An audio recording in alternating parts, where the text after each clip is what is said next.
This video was sponsored by Kurzpell. How's it going, everybody? Too spooky here. When it comes to the Mortal Kombat lore, one of the more interesting things to me has always been the Lin Kuei. I've always gravitated towards the various ninja from Mortal Kombat, so finding out that there was an entire organization of these ninja made it even more interesting to me personally, even if characters like Scorpion and Reptile, who are supposed to be ninja, weren't a part of that organization. But something else I always found interesting about the Lin Kuei specifically was their decision to transform all of their assassins into cyborgs through the Cyber Initiative. So for this video, I thought it would be an interesting idea to find out more about the Cyber Initiative in terms of why it happened, who it affected, and also a look at the entire event through both the original timeline and the current one. However, before we get started, let's quickly talk about our sponsor today that made this video possible. Kurzpell. Kurzpell is an anime-inspired third-person action MMO battle game that will be releasing very soon. Graphically, it's of course highly inspired by anime art styles with cel-shaded graphics, meaning that it doesn't put a huge strain on your PC while you play, all while still looking smooth and rather detailed. As far as the gameplay itself goes, you start out by creating your own character with quite a few different options, which I had a lot of fun playing around with to make the perfect waifu. And then you get thrust into the Kurzpell world, where you can participate in story-based PvM missions by yourself or with other players, along with extensive PvP content, including straight-up battles or even team PvP like Capture the Flag. The game just finished up a closed beta test globally, which I got to try out, and while the beta may be inaccessible now, the game will once again be releasing very soon, with an official release date coming shortly. Needless to say, I had a lot of fun playing it, and I cannot wait for the game to finally be released. If you want to check out Kurzpell, well, be sure to follow that link in the description, and a special thanks to them once again for making this video possible. Now, without further ado, let's talk about the Cyber Initiative.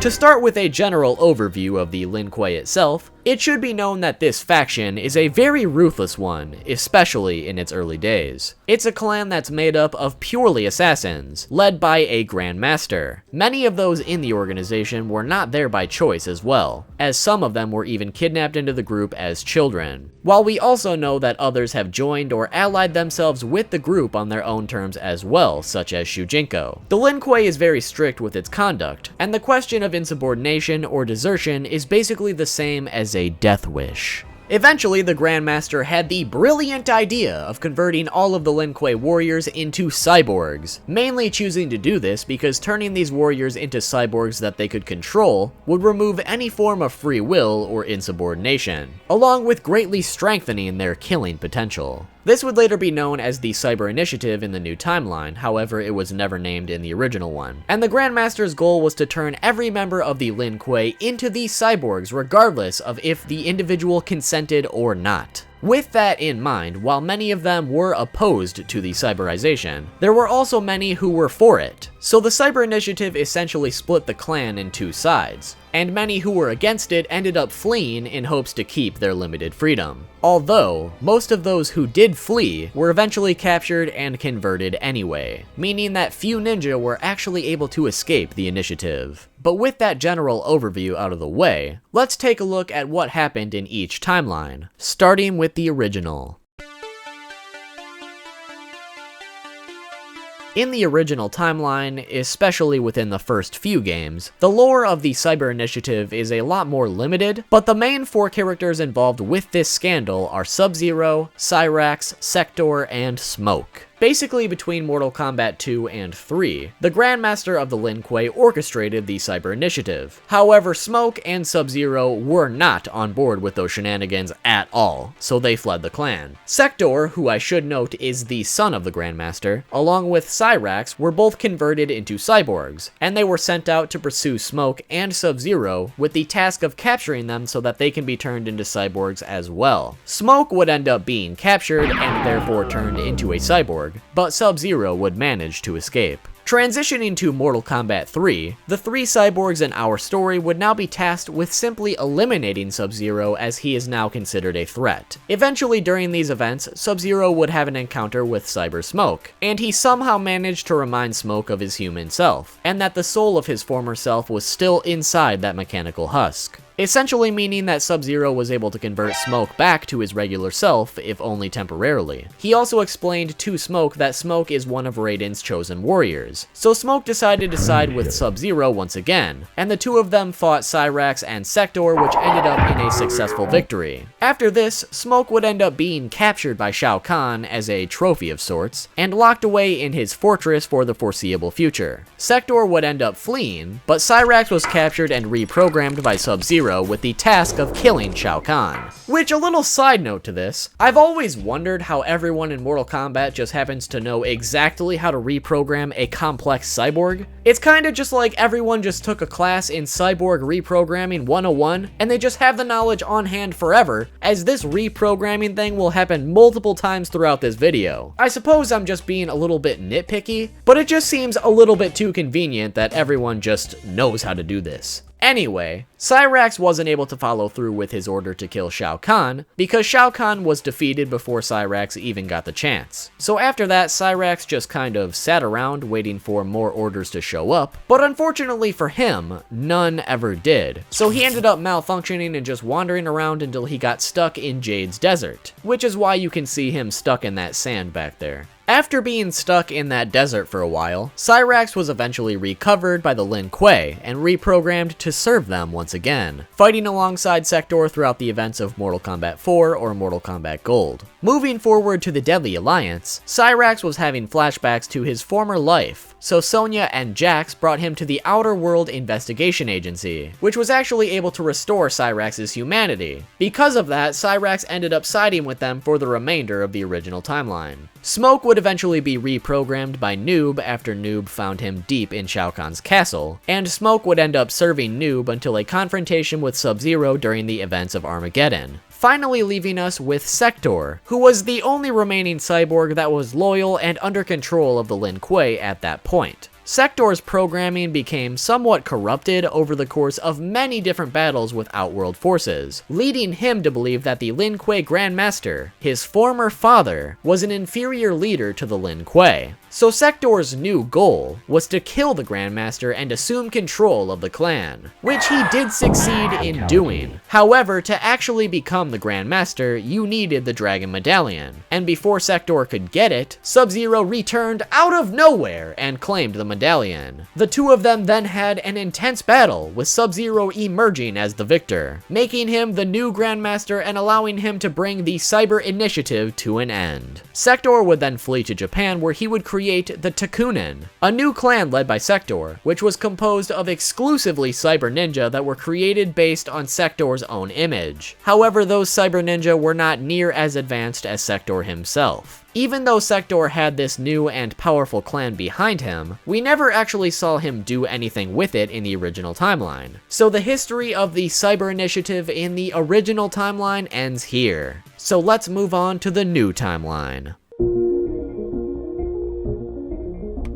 The new timeline follows a somewhat similar pattern, however with a few differences. We begin during the events of what would be Mortal Kombat 1 this time around, where we meet both Cyrax and Sektor in their human forms. Because Raiden is trying to change the events of this timeline to stop Armageddon, he tries to convince Cyrax to abandon the Lin Kuei so he isn't cyberized. Cyrax declines to do this out of loyalty, however he is also openly against the Cyber Initiative. Eventually, throughout the tournament, Shang Tsung would betray Cyrax, which led to Cyrax telling Sektor to tell the Grandmaster that he is leaving the Lin Kuei. After this, Cyrax must have been captured at some point, because the next time we see him, he, along with Sektor, are now both fully cyberized, meaning that the Cyber Initiative had officially begun. We then catch up with Sub-Zero and Smoke, who have already fled the clan, because again, they don't want nothing to do with that noise. Sub-Zero and Smoke then split up, and eventually Smoke is almost captured by Lin Kuei cyborgs, but Raiden interferes to try and alter the timeline once again. However, in Smoke's place, Sub-Zero